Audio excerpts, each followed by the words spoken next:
Dalam nama Yesus. Amin. Puji Tuhan. Saya ajak kita langsung membuka firman Tuhan yang saya berikan judul, Jangan Tawar Hati. Karena saya merasa hari ini banyak di antara Anda sekalian yang sedang tawar hatinya. Kita buka bersama-sama di 2 Korintus pasal yang ke-4 ayat 16 sampai 18. Judul di Alkitab kita bunyinya begini, jangan tawar hati juga waktu menghadapi maut. Bahkan menghadapi kematian pun orang percaya nggak boleh tawar hatinya. Baik itu kematiannya sendiri, karena nama kita tertulis dalam kitab kehidupan, ataupun kematian orang lain yang kita kasih dan kita peduli. Maut sudah dikalahkan. Di Kalvari, Yesus telah melucuti dosa dan kuasa kegelapan. Tidak ada lagi kutuk bagi orang percaya. Jangan tawar hatinya. Masalahnya gini, kalau es teh tawar itu segar. Roti tawar kasih selai, makan gituan aja enak sekali pagi hari kalau kita lagi kelaparan, ya kan? Apalagi hangat-hangat gitu ya. Tapi kalau hati kita yang tawar, itu lain cerita. Hidupnya jadi nggak enak. Apa-apa semuanya itu hambar. Tawar itu apa sih? Tawar itu tidak ada rasanya. Tidak manis, tidak asam, tidak asin, pahit juga tidak bahkan. Gak enak seperti itu. Bayangkan kalau Anda pernah mengunyah permen karet awal-awalnya masih manis atau masih terasa. Tergantung rasa apa ya, perasa buah atau apa. Tapi setelah 2 jam dikunyah tanpa terasa, lama-lama gak enak. Untuk menambah rasanya Anda makan permen yang lain, rasa stroberi juga jadi aneh. Hati kalau hambar, jikalau jiwa kita tawar, mau diapain juga rasanya aneh. Nggak bisa nggak. Kita harus bawa hati demikian pada Tuhan. Namun supaya kita mengerti tawar hati itu apa, kita baca dulu ayatnya. Mari kita baca sekarang di ayat yang ke-16. Sebab itu kami tidak tawar hati, tetapi meskipun manusia lahiriah kami semakin merosot, namun manusia batinnya kami dibaharui dari sehari ke sehari. Sebab penderitaan ringan yang sekarang ini mengerjakan bagi kami kemuliaan kekal yang melebihi segala-galanya. Jauh lebih besar daripada penderitaan kami. Sebab kami tidak memperhatikan yang kelihatan, melainkan yang tak kelihatan. Karena yang kelihatan adalah sementara, sedangkan yang tak kelihatan adalah kekal. Saya baca lagi ayat 16 supaya kita ngerti tawar hati itu apa ya. Sebab itu kami tidak tawar hati, tetapi meskipun manusia lahiriah kami semakin merosot, stop. Tawar hati itu karena tekanan. Hati kita tidak tiba-tiba tiada rasanya. Biasanya yang namanya hambar itu dimulai perlahan-lahan. Manusia lahiriah kami semakin merosot, entah karena sakit penyakit, menua, dan kita menyadari, loh, aku kok nggak semudah dulu. Dahulu aku bisa begini. Sekarang hal itu sudah tidak mudah untukku. Atau kita mengalami tekanan dari luar, misalnya dari pekerjaan. Dan juga bisa jadi dari aniaya, bukan hanya secara fisik saja, secara verbal. Fitnah lebih keji dari pembunuhan. Lalu orang mengata-ngatai kita nggak disukai. Pokoknya manusia lahiriah kita itu rapuh, bahkan rawan sekali, fragile, vulnerable. Vulnerable itu artinya sangat mudah disakiti. Hati itu nggak tawar dalam sehari. Biasanya karena kita terlalu lama dalam kondisi begitu, lama-lama hati menjadi tawar tanpa kita sadari. Rasanya bangun tidur, ku terus mandi itu bukan lagi lagu, itu seperti lagu waktu masih kecil, bangun tidurku terus mandi, tidak lupa menggosok gigi. Rasanya bangun tidur mau lebih lama diranjang lagi. Nggak mau bangun-bangun, nggak mau bangkit, nggak mau keluar, nggak mau ketemu orang. Seperti malas mau berbuat apa-apa. Tiada harapan. Nothing to look forward to. Tak ada sesuatu apapun yang kita tuju. Hari ini mau apa? Ya sudah rutinitas. Kerjaan tetap ada. Tapi kita sudah nggak bergairah. Teman-teman masih ada di sana. Tapi kita sudah tidak bergembira. Kita merasa emangnya mereka bisa tolong saya. Pelan-pelan hati kita mulai menyendiri dan stres lalu depresi. Sebab itu kami tidak tawar hati. Paulus membuat sebuah keputusan bahwa dia tidak akan mengizinkan manusia jasmaninya mendikte manusia batinia. Dia berkata, sekalipun manusia lahiriah kami semakin merosot, namun manusia batinia kami dibaharui dari sehari ke sehari. Jangan tawar hati, saya beritahu alasannya mengapa. Nomor 1, sebab setiap hari selalu ada kekuatan yang baru. Tulis itu. Dalam Kristus, Anda dan saya punya sumber daya sorga. Kita itu nggak pernah kehabisan resources. Tuhan itu selalu ada jalan. Kalau jalan kiri kanan sudah buntu, depan belakang kena, jalan ke atas masih ada, tangga Yakub itu masih terbuka. Bukankah Yesus Kristus itu ya dan amin. Makanya itu jangan tinggalkan Tuhan. Penawarnya tawar hati apa? Yesus Kristus. Dialah ya dan amin. Mintalah apa saja kepada Bapakku dalam namaku, niscaya akan diberikan kepadamu. Tapi Pastor Philip, saya sudah doa sekian lama gak dijawab-jawab. Iya, doa sekali lagi. Jangan putus asa, kan masih ada Tuhan. Tuhan kan belum tutup buku. Tuhan kan belum tutup pintu. Berani sana berkata Tuhan sudah tutup pintunya. Kita binasa. Selama kita masih hidup bernafas lagi. Jiwa kita masih dikandung oleh raga. Ingatlah. Berarti masih ada kesempatan untuk kita. Apapun yang hilang bisa dicari. Apa yang patah bisa disambungkan. Dalam Tuhan tiada yang mustahil. Yang kita butuhkan itu adalah kekuatan. Kita sudah tahu semua ini sebagai teori atau pengetahuan. Ya, saya tahu Tuhan bisa, Tuhan sanggup. Aku tahu Tuhan itu punya rencana atas hidupku. Dia belum selesai. Tapi kita ini sat. Tahu sat maksudnya? Jikalau ada air di padang gurun atau belantara, hati kita itu seperti padang pasir. Air ditumpahkan ke sana karena terik matahari. Karena tekanan jiwa kita itu menguap seketika. Kayaknya semua pengetahuan itu hanya ada di kepala. Tapi hatiku itu gak bisa rasa apa-apa lagi. Hambar sudah rasanya itu, maju gak mau, mundur gak bisa, ya kan? Hidup gak niat, mati gak berani. Kalau itu hati Anda, hati-hati loh. Di dalam kondisi seperti itu, kita bisa banyak kecolongan oleh setan. Ingatlah, fokuskan hatimu kepada kekuatan Tuhan. Minta kekuatan yang baru. Kalau Anda sendiri gak bisa berdoa, minta orang lain doakan. Kalau Anda gak bisa masuk hadirat Tuhan, masuklah dalam hadirat Tuhannya orang lain. Loh, Tuhanku ya Tuhanmu. Tapi ketika Anda gak bisa masuk hadirat Tuhan, saya bisa masuk ke hadirat Tuhan. Anda bersama dengan saya, Anda masuk bersama dengan saya. Bukan berarti sayalah pengantara antara Anda dengan Allah, bukan. Tapi izinkan orang lain membantumu. Jangan lari malahan. Banyak orang itu kesalahannya di sini jadi fatal sekali. Hatinya tawar, dia nggak cari penawar, dia malah lari dari Tuhan. Masuklah hadirat Tuhan. Sebab setiap hari selalu ada kekuatan yang baru. Ketika semua yang kau tahu tentang Tuhanmu, apapun yang kita kenal tentang Allah, hanyalah pengetahuan belaka, itu saya rasa jawabannya terletak pada jamahan. Yang Anda dan saya butuhkan bukan jawaban, tapi jamahan. Kurindukan Engkau melawatku Tuhan. Kurindukan Engkau menjamah aku ya Tuhan. Sebab setiap hari selalu ada kekuatan yang baru. Ngomong begini, aku tahu saat ini hatiku tidak bisa dipercayai. Perasaannya ini menipu. Aku kepingin lari, tapi aku tahu Tuhan, kasih-Mu cukup bagiku.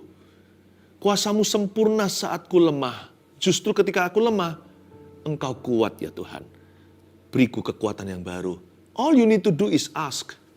Yang perlu kita lakukan hanyalah minta dan memohon kepadanya. Simple saja, Tuhan beri aku kekuatan. Nanti lihat ya, Tuhan kirim kekuatannya. Mungkin Anda belum merasa apa-apa waktu berdoa. Setelah Anda keluar dari kamar Anda, you feel better already. Itu aneh loh. Waktu kita doa kita nggak merasa. Tapi setelah kita keluar dari ruang doa kita, we become more calm atau kita merasa lebih tenang. Masalahnya tetap sama. Tapi kitanya lebih kuat. Lalu belum lagi nanti pertolongan Tuhan datang. Lalu ada orang lain meneguhkan.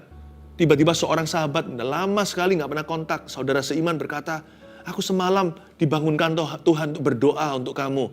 Kamu gak apa-apa, are you okay? How are you? Kita terkejut. Tuhan itu peduli ya. Kita mulai bergairah, jiwa kita mulai diangkat. Perlahan-lahan kita mulai mendengar suara Tuhan. Lalu Tuhan letakkan solusinya ketika kita mendengar suaranya. Setiap hari itu ada kekuatan yang baru. Jangan sampai hati kita tuh tawar, sebab ada penawarnya.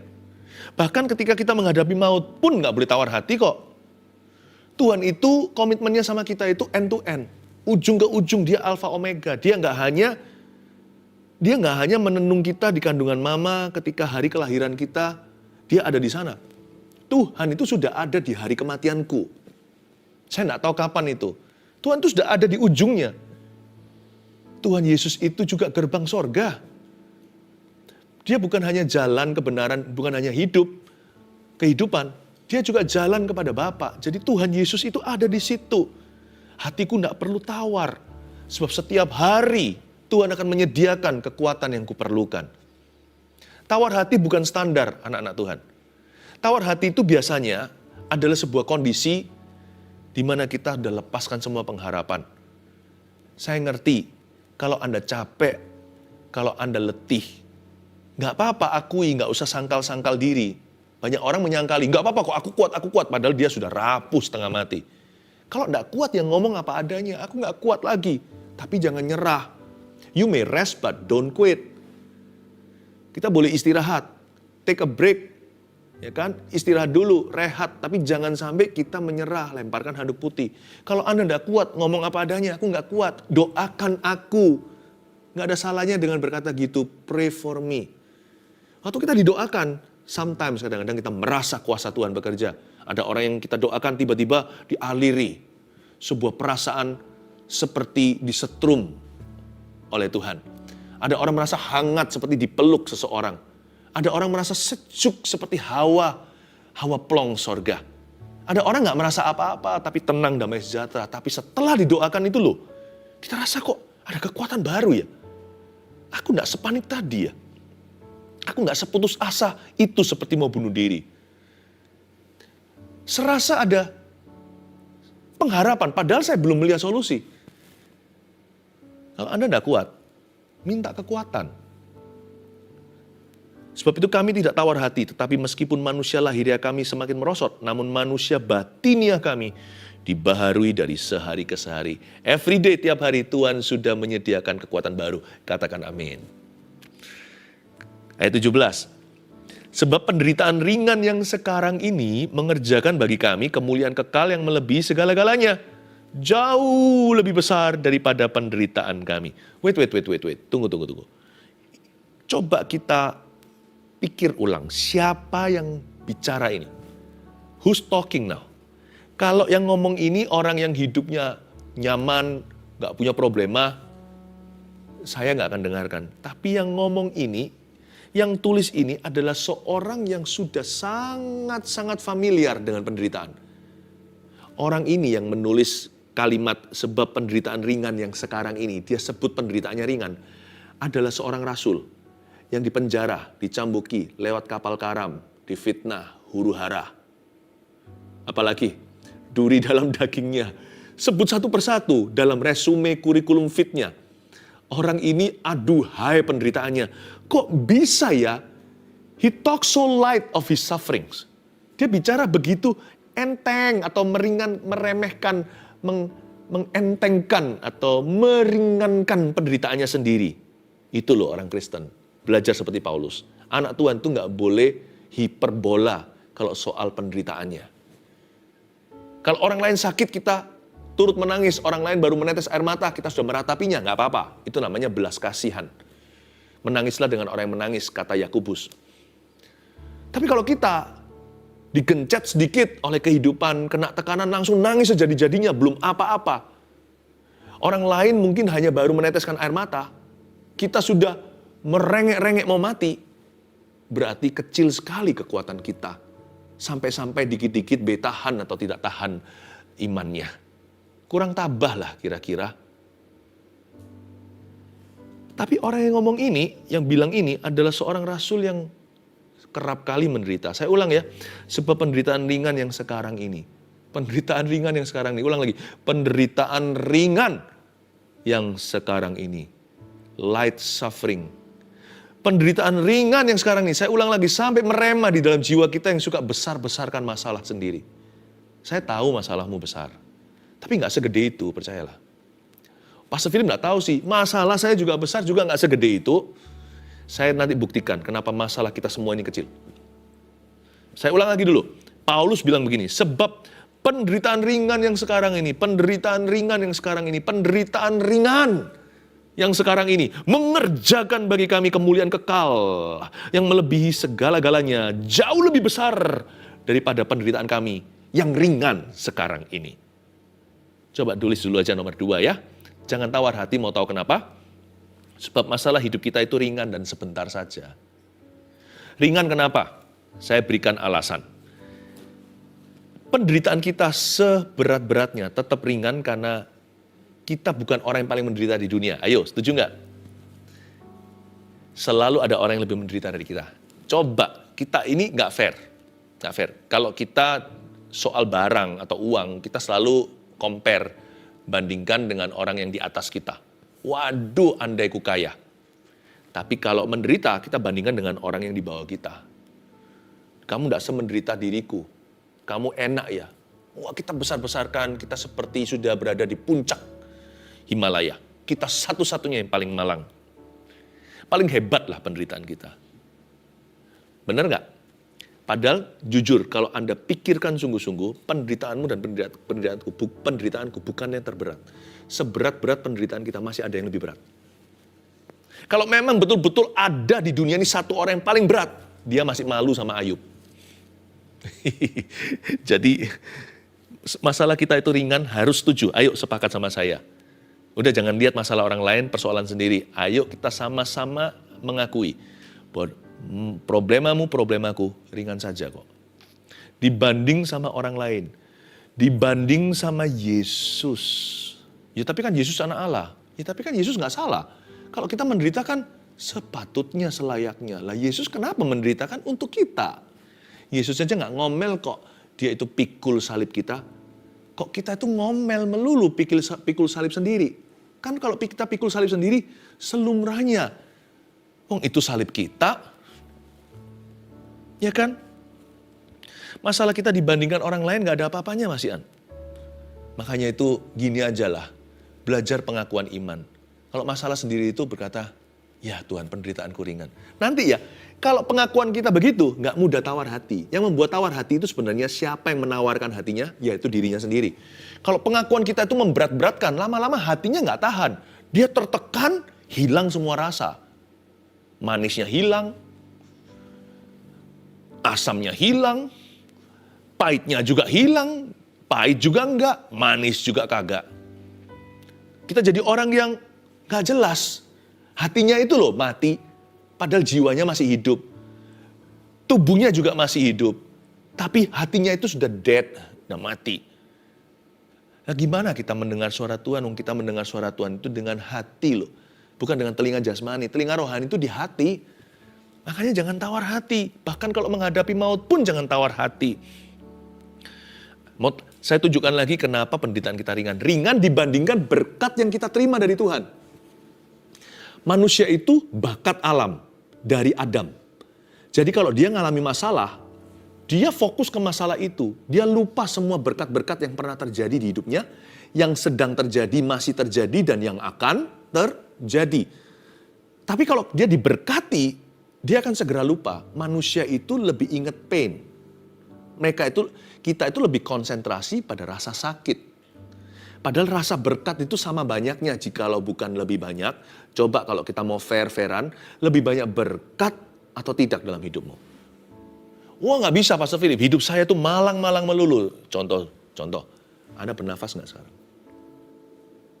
Itu berkat Tuhan gak?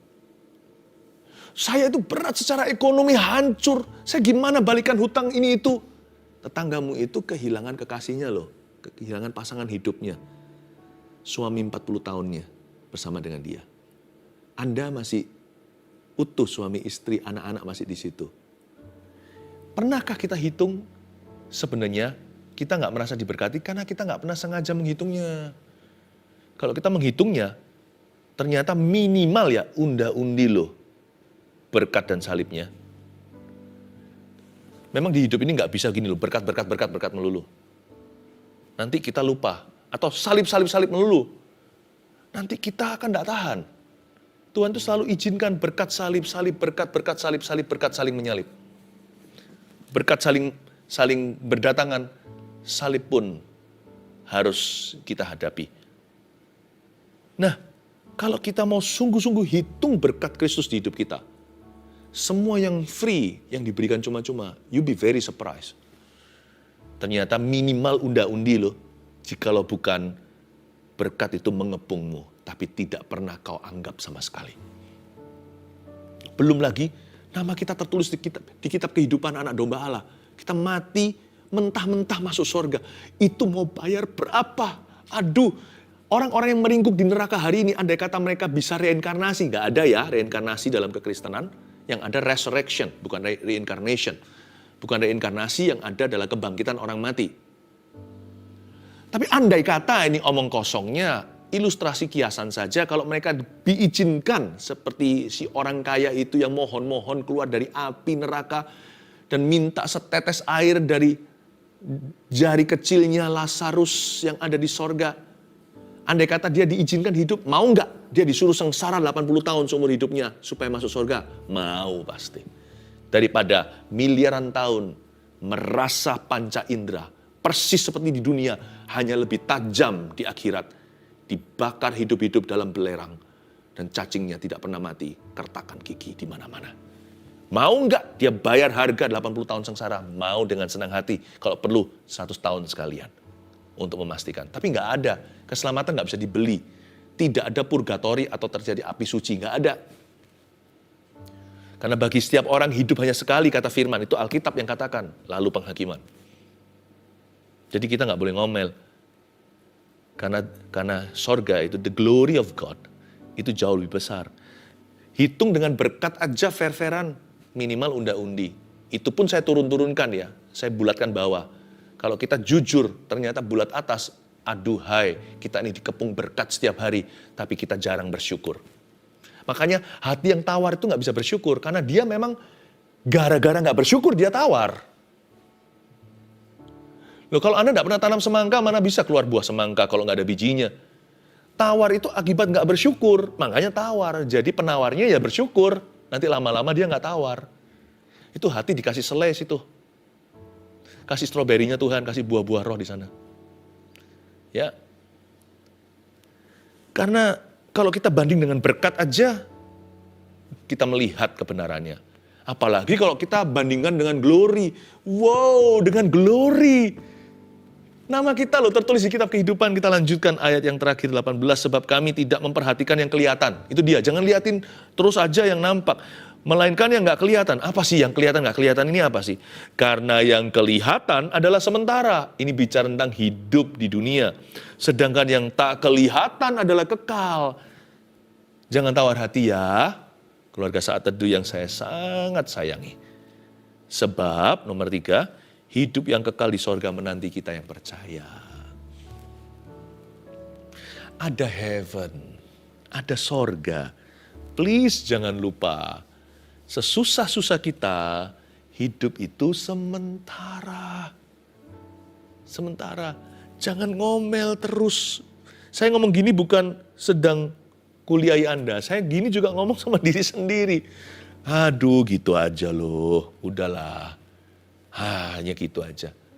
Sakit ya, kita minta sembuh, ya kan? Tapi kalau belum sembuh jangan mengeluh. Ya cuma sakit gitu. Badan kita ini cepat lambat toh turun ke kuburan. Iya enggak? Coba lihat badan saya ini suatu hari, saya lihat baik-baik deh. Suatu hari nanti saya nggak bisa lihat tangan saya segini kalau suatu hari giliran saya yang mati. Saya kan dikubur dan ini jadi tanah. Ini ibu jari saya, ya kan? Ini kulit saya. No big deal lah. No big deal. Saya nggak ngomong gini meremehkan, tapi ada baiknya kita meremehkan diri sendiri, penderitaan sendiri. Ada baiknya. Kalau kita itu hidup dalam kekekalan, kalau kita tahu bahwa ada sorga menanti, orang-orang yang percaya pada Yesus, Kalau hati kita seperti kata pengkhotbah diisi dengan kekekalan, tinggal percaya aja semua indah pada waktunya. No big deal lah. Lututku agak sedikit kurang enak ini. Nanti suatu hari lutut ini saya bawa kok di sorga. Yang penting sekarang tanganku kerja buat Tuhan. Lutut dan kakiku berjalan mencari jiwa. Mulutku puji namanya. Udah, yang penting itu. Materi winsome lusem lah, kadang-kadang kita bisa hilang, kadang-kadang making, kadang-kadang losing. Terkadang kita profitable, terkadang kita merugi. Ya udahlah, cari lagi. Teman, handai tawalan, yang penting kita berkati orang, jangan salahi. Mereka tinggalkan kita nggak apa-apa. Kalau tidak ada orang mau berkawan sama saya, malaikat di sorga semuanya itu akan sambut saya selama saya hidup dalam firman-Nya. Saya punya banyak teman kok. Malaikat di sorga, bala tentara itu. They know me. Dan mereka interesting sekali masing-masingnya. Oh haleluya. Apa yang kita keluhkan di hidup ini? Makanya di hidup ini ayo kita garap talenta. Waktu itu talenta juga. Hubungan. Rencana kita. Saya nggak mau sia-siakan. Hidup di dunia ini kata Musa hanya 70-80. Itu pun dekorasinya adalah penderitaan. Dan kalau kuat dia bisa sampai 80. Ada beberapa orang sedikit yang 90, bahkan 100, 99. Tapi rata-rata kan segitu. Ayo jangan sia-siakan. Hidup sekali doang. Hidup hanya sekali di dunia ini. Pastikan it counts, pastikan itu berarti, bermakna. Dan saya tidak mau suatu hari bersama dengan Anda pulang tangan hampa. Waktu kita pulang ke rumah Bapak. Makanya itu jangan, orang yang sering berdoa gini loh. Aku mau mati aja. Itu kurang bertanggung jawab. Doa seperti itu sangat-sangat menghina kasih karunia. Jangan. Orang-orang beli setengah mati untuk hidup 1 tahun lagi.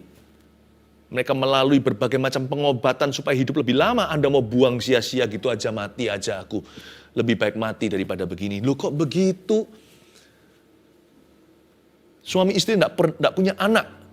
Kepingin mendatangkan sebuah nyawa. Anda punya nyawa dibuang sia-sia. Padahal Anda adalah anak orang. Gimana sih? Jangan doa seperti itu doa egois sekali. Tapi katakan begini, pakai aku. Aku tidak mau tawar hati lagi. Aku mau bergairah, aku mau bergembira karena Tuhan. Aku tidak mau hidup pesimis lagi. Hidup ini sebentar saja. Sebentar dibandingkan miliaran tahun kemudian. Karena itu bukanlah fantasi, itu firman Tuhan. Bahwa kekekalan itu artinya dari kekal sampai kekal. Berarti miliaran pun hanya menitan. Itu selama-lamanya. Oh Tuhan, aku cuma punya 365 hari. Kali 70 atau 80 jikalau kuat. Dan lebih dari itu adalah bonus. Aku pastikan hari-hariku, ku hitung baik-baik, ajarku menghitung hari-hari agar hatiku beroleh bijaksana. Dan pastikan dalam hidupku ini melayani Tuhan. Pakailah saya, itu doanya. Bukan mati saja, pakailah aku sekarang Tuhan. Aku tidak tawar hati, ku serahkan hatiku. Lawan kata tawar hati apa? Serahkan hati. God wants your heart. Jesus wants your heart. Yesus mau hatimu. Dia rindu hatimu dan hatiku. Dia mau your heart. Lawan katanya tawar hati adalah serahkan hatimu kepada Kristus. When you surrender your heart, atau Anda serahkan hati kepada Tuhan, everything God, not only everything good will happen to you. Bukan hanya segala sesuatu yang baik terjadi padamu, tapi segala sesuatu yang ilahi akan terjadi dalam hidupmu. Saya akan selesai sampai sini saja. Saya tergerak, nanti next saat teduh berikutnya, saya bahas aja soal tabah. Ya, saya kasih judul tabah. Jadi ini serian ya, masih nanti di Korintus ini saya akan lanjutkan, tapi saat teduh berikutnya. Dan saya tergerak juga, ada dorongan di dalam roh saya untuk mengajak keluarga yang punya anak berkebutuhan khusus. Anda suami istri yang punya anak-anak special need. Nanti keluarga saat teduh bersama dengan saya akan mendoakanmu. Di saat teduh next berikutnya ini ya, yang saya kasih judul tabah. Nanti saya kupas tabah itu apa. Tapi sementara sekarang jangan tawar hati. Udah, cukup di situ dulu, jangan tawar hati. Kalau Anda sudah nggak tawar hatinya, berikutnya level selanjutnya adalah Anda belajar tabah. lalu menang dengan gilang gemilang. 1, 2, 3 apa aja poinnya? Jangan tawar hati sebab setiap hari selalu ada kekuatan yang baru. Siapa rindu di jamaah Tuhan? Angkat tangan. Yes, praise the Lord. Saya bisa lihat tangan-tangan Anda. Jangan tawar hati sebab masalah hidup kita itu ringan dan sebentar saja. Ringan masalah hidupku. Nggak seberapalah dibanding orang lain. 3, jangan tawar hati sebab hidup yang kekal di sorga menanti kita yang percaya. Yang percaya Tuhan katakan, amin.